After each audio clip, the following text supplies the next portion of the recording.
Far across the stormy ocean, in me happy northern home, our countrymen are running for to fight the wilds around. I can see the Union cruiser in the harbour at Belfast, and the orange flag of liberty is floating from the mast. And the orange flag of liberty is floating from the mast.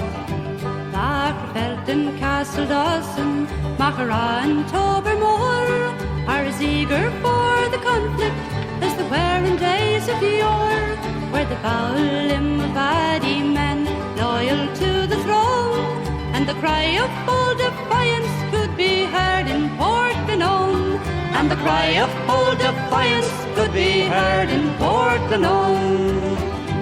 There's the fighting men of Garva and the sprigs of Boyle Kilray, with their armour brightly burnished and their flags and banners gay, like a roaring crowd of Arabs coming o'er their native hills.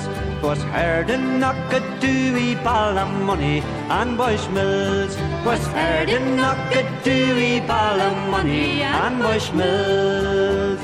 On the streets of Londonderry, there's a grand inspiring scene. Our countrymen are arming to defend their maiden queen, with the walls so strongly guarded by defenders of the soil, and the cry of no surrender proudly echoes o'er the foil, and the cry of no surrender proudly echoes o'er the foil. Many's a loyal heart is throbbing in the town of Sweet Coleraine, where the men of proven valour there assembled on the plain. Cool, courageous, self-reliant, from the lips of every man came a cry of bold defiance rolling o'er the river Bann. A cry of bold defiance rolling o'er the river Bann. Every country, town and village in the thronging northern coast are preparing to defend themselves against the Redmond host. From the shores of Carrickfergus to the borders of Lough Neagh, there's 100,000 Orange men preparing for the fray. 100,000 Orange men preparing for the fray. All you loyal men of Ulster, who have oft your feather shone on the crimson field of battle as defenders of the crown, put your trust in God above you, be courageous, calm and true. Then the North can bid defiance to John Redmond and Home Rule. Then the North can bid defiance to John Redmond and Home Rule.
You're listening to PUL Community Radio. Music, news, debates, banter, and views.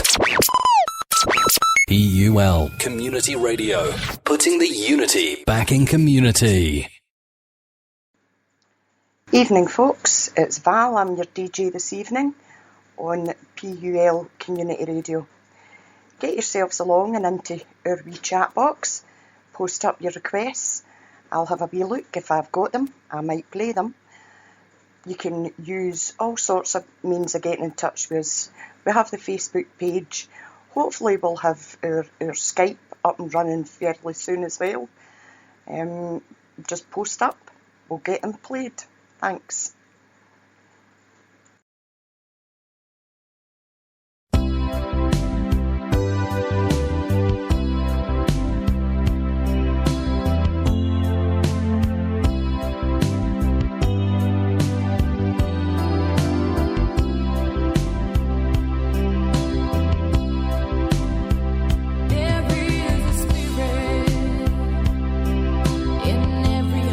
We know it helps to guide.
was a morning in July in 1690. Two great armies were converging on the River Boyne. On the left you had King James of Scotland with 26,000 men.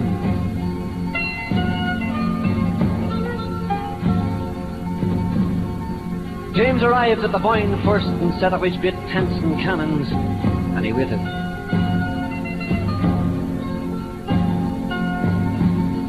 On the other side you had King William, Prince of Orange, with 30,000 men. As William rolled through the narrow country lanes of Ireland on that hot sunny July morning in 1690, he was armed with the latest in artillery that day.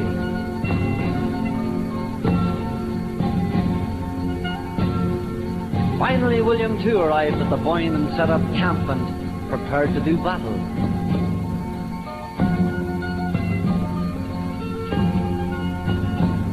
Then at 8 o'clock in the morning of the 1st of July, 1690, the Battle of the Boyne started. The fighting lasted throughout the day until 4 o'clock in the afternoon.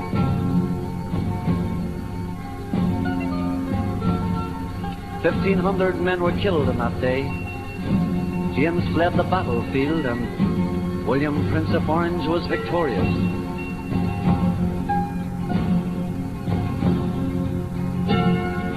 Sound your drum and flash your sword. Wade into King James's horde. Watch the wind and thrust the Lord, for we'll die for our Isle, William. On Boyne's great shore, that glorious day, 30,000 that beat their way. For Orange we fight, and for Orange we'll say, we'll die for our Isle, William. Sound your drum, flash your sword.